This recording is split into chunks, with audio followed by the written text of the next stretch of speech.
aan ku bilaabo barnaamijkeena 11 qof ayaa ku dhimatay halka in ka badan 15 kalena dhaawacyo kala duwan ay soo gaareen kadib dagaal maleeshiya beeleed ku dhexmaray deegaan hoostaga degmada Maxaas ee gobolka Hiiraan xiisadan ayaa bilaabatay ayaa la sheegay inay ka bilaabatay dil aana qabiil oo shalay deegaankaasi ka dhacay sida lagu warramay xildhibaano iyo xubno ka tirsan maamulka gobolka Hiiraan ayaa jeediyay baaq ku aadan in si degdeg loo joojiyo dagaal beeleedyadaasi Cabdulqaadir Cumar Nadaara wariyaha RTN magaalada Beledweyne ayaa qadka ku jira arrimahana ka warramaya aad baad u mahadsantahay Farxiyo Cabdalla Muumin aad baan ku maqlaa Beledweyne iyo waliba deegaanada hoos yimaada wax dhibaato ah oo ka dhacay ma jiraan marka laga soo tago dagaal beeleedyo ka dhacay deegaano u dhow Maxaas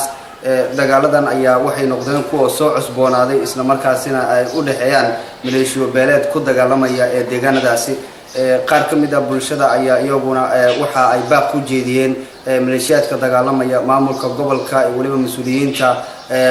gobolka Hiiraan iyaguna waxay wadaan dadaallo kala duwan oo ay ku doonayaan in lagu xalliyo khilaafaadka u dhaxeeya maleeshiyaadkan dagaalkan ayaa noqday mid in badan ku soo noqnoqday deegaanadaasi iyadoona lagu soo warramayo inay jiraan khasaaro dhimasho iyo waliba dhaawac oo soo kala gaaray labadii dhinac ee dagaalamay sidoo kalena qaar ka mid ah odayaasha dhaqanka ee gobolka Hiiraan magaalada Beledweyne waxay bilaabeen dadaallo iyaguna ay ku joojinayaan ama xal looga raadinayo dagaalkaasi imika ka soconaya deegaanadaasi gudoomiye ku-xigeenka arrimaha bulshada ee gobolka Hiiraan Sheekh Xuseen Cismaan Cali oo RTN TV la warramay ayaa baaq u jeediyay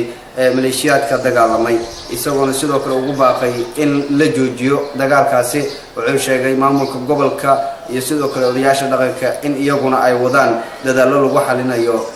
dagaalkaasi deegaana ka mid ah gobolka Hiiraan waxa ka soo cusboonaaday dagaalo oo ah dagaal beeleedyadaas runtii aad iyo aad ugu xumahay xilligan hadda lagu jiro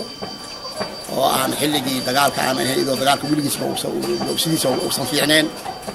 laakiin haddana xilliga hadda lagu jiro xilli dagaal uusan ahayn marka waxaan leeyahay arrintaas la daba qabto waxgaradka deegaanadaas ku sugan odayaasha dhaqanka culumaa diinka maamulada labada dhinac kuwa Hiiraan ka soo jeeday iyo kuwa galmudug ka soo jeeda labadaba waxaan leenahay dagaalkaas la joojiyo dagaalkaas u qoma dagaalkaas u istaaga sidii loo jooji lahaa annaguna gaar ahaan maamulka gobolka Hiiraan oo gudoomiyaha maamulka gobolka ugu horeeyo iyo shacabka ku dhaqan gobolka Hiiraan waxaan diyaar u nahay wax alaala wixii suuragal ka dhigaya in dagaalkaas istaagan inaan ka qayb qaadano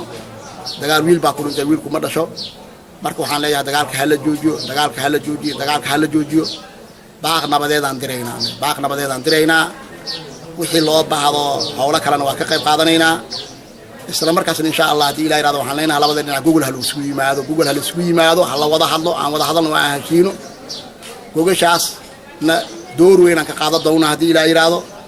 meeshii lagu dhigan waa lagu heshiino waa tagayna waxbaan aan ka fidinaynaa muhiimadda marka waxa waaye aan ku soo koobaa hadalkayga dagaalkaas hala joojiyo dagaal wiil baa ku dhintay wiilku ma dhasho dagaalkaas dhaawac iyo dhimasho labada waa leeyahay sida hadda aan la socono marka yeysan wax kala dhicin dagaal kale yuusan dhicin dadku waa dad ehela dadku waa dad walaalo ah dadka waa dad wada dhashay marka maamulada iyo ciidamada deegaanadaas ku sugan ee labada maamulba labada dhinacba ah iyo waxgaradka iyo odayaasha dhaqanka waxaan leeyahay u istaaga dagaalkaas sidii loo jooji lahay anaguna diyaar aan idinahay aad iyo aad u mahadsantahay magacaygu waa xildhibaan Maxamed Ibrahim Cali Sanbuur waxaan halkan baaq nabadeed ugu jeedinayaa beelaha walaalaha ee ku dagaalamaya baayaaley ayada oo loo baahan yahay dadku waa islaamkan dhiigiisa in la daadiyo ma bannaana waxaan baaq nabadeed ugu jeedinayaa dhammaan beelaha labada dhinac ee ku dagaalamaya baayaaley ayada oo aynan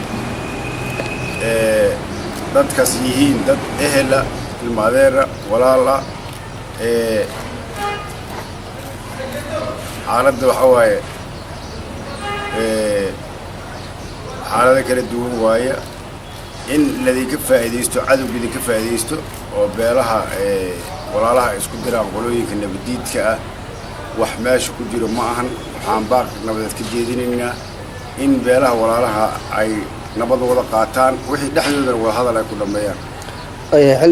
xildhibaanadii beledweyne soo gaaray ayaad ka mid tahay miyaad isku daydeen inaad samaysaan xalin lagu dejinayo dagaalkan waa ku tala jirnaa hadda waa ku tala jirnaa barnaamijkan wuxuu bilowday shalay hawsha ay dib soo cusboonaatay maalmihii hore way deganeed insha allah ilaahayna waxaan ka baryayana galmudug iyo hirshabeellaba inay ku guulaysan doonaan inay nabad ka wada gaaraan deegaanka bayaali kaasi wuxuu ahaa gudoomiye ku-xigeenka arrimaha bulshada ee gobolka Hiiraan Sheekh Xuseen Cismaan Cali oo baaq u jeedinayay maleeshiyaadka dagaalamay farxiyo daawadayaasha telefishinka RTN waxaynu isku dayi doonaa hadba dagaalka meesha uu ku dambeeyay iyo khasaaraha dhimashada iyo dhaawaca labada dhinac soo kala gaaray ee shacabkaba in aanu la soo socodsiino daawadayaasha waxa ay wararka ugu dambeeyay ee dagaalkaasi kala socod doonaan wararka galabnimo iyo waliba wararka habeenimo ee ka bixi doona telefishinka RTN wadna mahadsantahay